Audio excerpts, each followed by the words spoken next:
Well, a very warm welcome to you guys. Hi, it's Kasim. I hope you're doing okay. I hope your week has been treating you well. I hope your family's okay. I hope you've been looking after your health and all those great things in your life. I wanted to talk to you today about the five life questions. I've talked a lot about this, particularly when I'm speaking to people who are lost, people who find themselves in situations where they're a bit unsure about where they are heading to, or they are going through a lot of suffering in their life, where they're going through a period in their life where they're having a lot of difficulties. And I always bring them back to these five questions, which I wanted to talk to you through a little bit, and maybe they might be able to add some value to the quality of your life. Um, the five questions are here. Who am I? What is my story? Why am I here? What is my potential? Where am I going? So let me break them down for you briefly, just to give you a bit more insight. So if you are somebody who is feeling lost, you are somebody who is feeling like you're not sure what your purpose is, you're not sure whether how to cast a vision for yourself. You might want to take some time, and I always say to everybody, just get yourself a journal, and sit down and just go through some of these questions. So the first one is, who am I? Now, when I talk about the question of who am I, I'm not referring to somebody's name. I'm not referring to the person's title. What I mean is, what is your essence? What is your source? What is your origin? In my first book, The Best Kept Secret, Unlocking the Raw Inside of You, I talk about what I call the two colors. Every single one of us, in my opinion, has these two colors. The two colors are the one color is who we are at the core, and the other color is our persona. So the who we are at the core could be blue, and the persona color could be red. And we have our job in our life is to go through life and try to balance out these two colors. And sometimes you may find yourself in a situation where you are have been putting you operating your life primarily and predominantly from your persona, where you've been operating your life primarily and predominantly from your color red. And then at some point, you have to rebalance your life and focus on who you are. But at the same time, there may be situations in your life where you have to use your persona to move ahead or to become successful or to cooperate with other people. The key that to this is that you have to establish this for yourself. You've got to use wisdom, instinct, you've got to use common sense, you've got to use the cues of other people, you've got to use your season, the season you're in, the position that you hold, the power and the influence that you have, and judge for yourself whereabouts you are, because ultimately nobody can know you better than you can know yourself. And I say this to you because I think it's really, really important that as people, we take time to just pause and every now and then reflect and make, not make turnarounds or not make transformations, but really make calibrations, make adjustments to different parts of our life. By the way, when I talk about those two colors are a manifestation of everything that we are. That's our spiritual being, our physical being, our emotional being, our results. They're the manifestations of everything that we make up who we are as a human being. So they're not just simply our words, they're not just simply our force or our vibe. They are a lot more, or energy, they're a lot more encompassing than simply looking at them in a very defined vision. So, looking at that question of who am I, what do I stand for, what do I believe in, what is important to me, what do I value, what don't I value, what are my priorities in my life, um, looking at if I remove my watch and my car and my Mrs. or Mister, and I remove my house and I remove all the glitz and the glam, what would be left? That's the first question. Who am I? Many people who are struggling in their life will be struggling because they've never really sat down and tried to figure out for themselves who they are. And I once read a quote that said, "Sometimes you have to kill who you were born to be so that you can become who you are meant to be or who you want to be." And that may be the reality. You know, some of us have grown up, and I was actually having this conversation today. with somebody. Some of us have grown up in an environment which does not foster our best selves. It may be our nature, it may be natural to us, but it isn't who it isn't the pot in which we can become the most fruitful. It isn't the environment in which we can prosper to the reaches of our capacity. And we may need to be repotted or move to a different area or get a different attitude, mindset, belief system, skills, knowledge. It depends, right? And our job is to try and figure that out for ourselves. That may mean you might need to go counseling, you might need to get a mentor, you might need to take a lot of introspective view of yourself and reflective view of yourself and begin to journal or whatever it may be. But you want to begin to look at that question of who am I? The second question is, what's my story? When I refer to this question of what is my story is all about your narrative. A lot of us don't realize that in our heads, all of us have a voice that is kind of speaking to us. We have this blueprint. We have this view of how we believe the world should be. That, but again, when I said earlier on, you got to look at different definitions of stuff. I have a belief that if you go up, open a dictionary and you go and look up any word, there are usually multiple definitions to the same word. And a lot of us, what we do is we just simply take the one definition that we find and we encompass all of the complexities of life in that one definition. I say to you that as you go through your life, you want to expand your definitions of stuff, right? You may see love as a child, you may have seen your parents divorcing and you may have seen love in a certain way. But after you've gone through your own relationships and you've observed other people and you've read about relationships and all the other different aspects of human, and you watch movies and read stories and stuff like that, you would have developed your own philosophy and you would have developed your own feelings and definition about what it means to be married or to be married or to have a relationship. And that's something that you want to do in your own life. You want to begin to start defining things for yourself. You want to begin to start formulating and cultivating your own philosophy, your own conclusions. And part of this is to define things for yourself. And I say this to you because a lot of people have never really defined their story for themselves. They're living within the context of the opinions that other people have of them. Voltaire once said that every man is a creature of the age in which he lives, and very few are ever able to raise themselves above the ideas of the time. As I said earlier on, when I was talking about who am I, you may need to replant yourself. You may need to redefine yourself. You may have to change the story that you've been telling about yourself because the story that you may be telling about yourself may not be serving you. Or alternatively, the story that you've been telling about yourself might be sending you down a path or down a course that may not necessarily be the best course for you, that might not necessarily be the most healthy way for you, or it might not be the most fruitful way for you or direction for you to be heading in. For example, you might be abusing drugs, you may be abusing yourself mentally, you may be in relationships that are trapping you, that are not good for your soul or your spirit, and you may need to leave those. I'm not saying that you should leave your relationship, by the way. I'm just saying that you may need to consider that as something which is really important.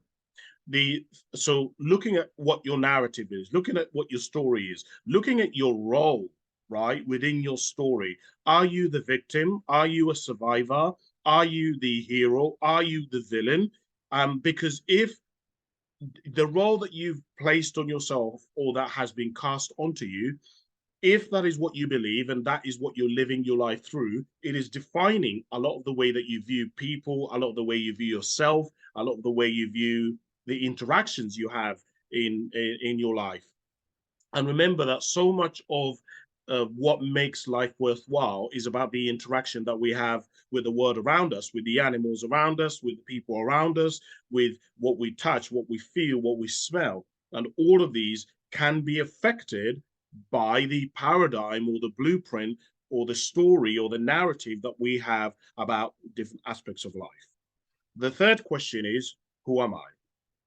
Who am I is really a question of identity. Um, I was having a conversation with somebody a couple of weeks ago, and one of the things I was telling them about is how one of the things that traps a lot of people is when they make their identity everything, or they make their sexuality everything. I'm sure you've seen videos online, or you've met people, and even not just that. I'm talking about religion as well, but where you've met people where their entire being, where their entire world is simply from a paradigm of religion, of faith, of veganism, of love, of relationship, of their kids. And it's kind of, yeah, absolutely, you should prioritize certain aspects of life, and you should put your energy into certain things, but you cannot make it the totality of everything. You can't put all your eggs in one basket. I have a saying and a philosophy that I live by, which is that never make anything everything. That doesn't mean that you don't prioritize things, or you don't spend a lot of time or put effort into certain things at certain periods in your life. But where it becomes an issue is where you give everything to the degree that loads of other important things in your life suffer. And so looking at who am I is really a question of discovery. Sorry, why am I here? I've gone completely crazy. The question is, why am I here? My apologies. a Why am I here is a question of what is your reason for being. Well, I say, why am I here? All the points that I've said about who am I, actually, before I kind of skipped ahead and went ahead of myself, are really actually all still relevant. But going to where am I? Where am I? Why am I here? Sorry, is a question um, of really a destiny, of purpose. It's a question of, why is it that you were born? Do you believe you're an accident? Do you believe you're a child of God? Do you believe that you're a hero? Do you believe that you're a villain? Do you believe that you're put on this planet to suffer? I say this to you because in my sort of counseling and speaking to people experience, I found that some people genuinely believe, particularly people who've been suicidal, they believe that their life, they were born to suffer. In fact, they believe that they were an accident. They believe that they shouldn't have been born. And of course, if that is the belief system that you're living your life by, it affects you. It affects the way you view the world. It affects the way you view yourself. It affects your actions. It affects the way you feel. It affects the energy. I'm sure you've heard people say, wow, when this person walked into the room, it really affected me. And part of the reason why that is because when you like have money, or you're in a relationship that is stable, or you've done the work on yourself, you have a certain energy, you vibrate on a certain frequency. I don't really like to use these terms because they're very arbitrary terms, but you get my point when I say that the headspace in which we operate is very much determined by why we believe we're here. And a lot of people genuinely believe that they're here because of factors that they haven't defined for themselves, right? And actually, I was talking to a friend of mine, and one of the things that I was saying is meaning comes from when we start defining life for ourselves. Because you may be going through cancer, you may be going through an illness, you may have had a lot of failures. But if you've defined it and made the decision that the reason why you've gone through all of that is to stop other people from experiencing it, is so that you can um, show other people that they can be strong whilst they're still suffering, that changes everything for you. That changes your experience, that changes the level of suffering that you're enduring, that changes the way you're received. So much can come from defining why you're here. And I wonder whether you've ever defined for yourself why you're on this planet, why you were born, why you in the area that you are in. Earlier on I said about opening up those definitions. When I talk about why you here, I'm also encompassing within that, how have you ended up in the situation that you're in at the moment? Why are you in the town that you're in at the moment? If you're a British citizen, you can travel basically around the world. You can travel anywhere within the UK that you want, Ireland and Scotland. Why do you live in where you live? Why can't you move to a different place? Right? It's these kinds of questions. What role have you had to play in where you've ended your life in, the place where you've ended your life in? The fourth question is, what is my potential? So potential is really at the core of it, or about capacity. I share with people all the time that, if me and Usain Bolt had the best trainers in the world, and we spent a year training, and we had all the best equipment, all the resources at our disposal, and at the end of a year, me and Usain Bolt had a 100-meter race. The likelihood of Usain Bolt beating me is very, very high. Now, that doesn't mean that Usain Bolt is a better human being than me, but what it does mean is his capacity in terms of running is more than mine is. And part of looking at potential is looking at, where do you fit? What is your crowd? What is your thing? And a lot of people haven't found their thing. And part of finding your thing is in part defining it for yourself, but also experimentation. You've got to go out there and try a few things. I say to people all the time that there are so many people who love Japanese food, or they love Korean food, or they love Korean culture, or they love art, or they love drawing, or they love working with children, but they had not actually discovered that based on the way that they were brought up, on the upbringing that they that they had been fostered. There are some people who grew up with no siblings. They go on to have children, and it's one of the most wonderful things they've ever experienced. Some people never had any friends when they were growing up. They've grown up and they've made incredible friends, and it's some of the most meaningful relationships, and they never thought that was possible. And part of it is that they open themselves up to new experiences. They open themselves up to life. They open themselves up to experiencing everything that the world encompasses, everything that the world has to offer. And my question to you would be, how open are you to all experiences, even though they may not present in the way that you want them to? Have you allowed room in your life, or some white space for life to manifest itself, maybe perhaps not in the way that you want it to? Have you done that? Potential is so massive and so big that, a lot of people don't ever reach their potential. They don't ever reach their capacity, because they've defined how success looks like. They've defined what family looks like. They've said this is the most important thing, and as they've grown older, they've changed, but they haven't updated what they have come to realize. Some people have grown up and they've been told, you're never going to amount to anything. You're dumb, you're autistic, you're lazy, you are not gifted, you're not special. But as they've gotten older, just their natural talent has shown through. And other people have recognized them for being this wonderful, eloquent, successful individual, but they've never updated that for themselves. And I wonder whether you've updated your view of yourself. And the last question is, where am I going? And where am I going is really a question of destiny. It's a question of vision. It's a question of, where would you like to go? A lot of people don't know where they want to go because they've never defined it for themselves. It's actually, in my experience, the number one reason why people don't get what they want in life.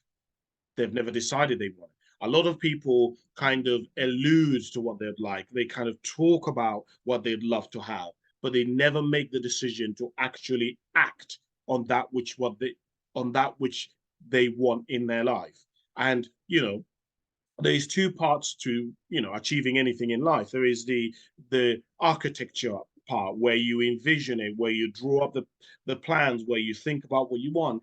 And then there is the actual practical part, where you put it into practice. It isn't enough to simply just do, but it isn't enough to simply just plan or draw out. You need a combination of both. And I'm wondering whether if you're not sure about where you want to go, I wonder whether you've ever sat down and actually defined for yourself where it is that you'd like to go. What would that look like for you? Not based on other people, not based on where you've been, but based on where you'd like to go. And based on the fact that you understand that people can grow, people can develop, we can get resources, we can get people who can support us, we can get new knowledge, we can get new skills, we can grow. as human beings. We can get better, we can change, we can actually transform into a higher, better expression of who we're capable of becoming. And I wonder whether you recognize that and you've given yourself grace. You've given yourself some, what do they call it? Runway to be able to create a life instead of halting your life by saying, what is the point, by being indifferent, by not putting in any effort, by not daring to dream, which I believe are all elements that add to, creating the results that you want in your life. So those are the 5 questions. I thought that I would share them with you. I don't know whether they've added any value to you or not, but I hope they have. Please, if you agree, I'd love to hear what your experience is. Comment below. But otherwise, thank you so much for listening and watching, and I will speak to you very soon.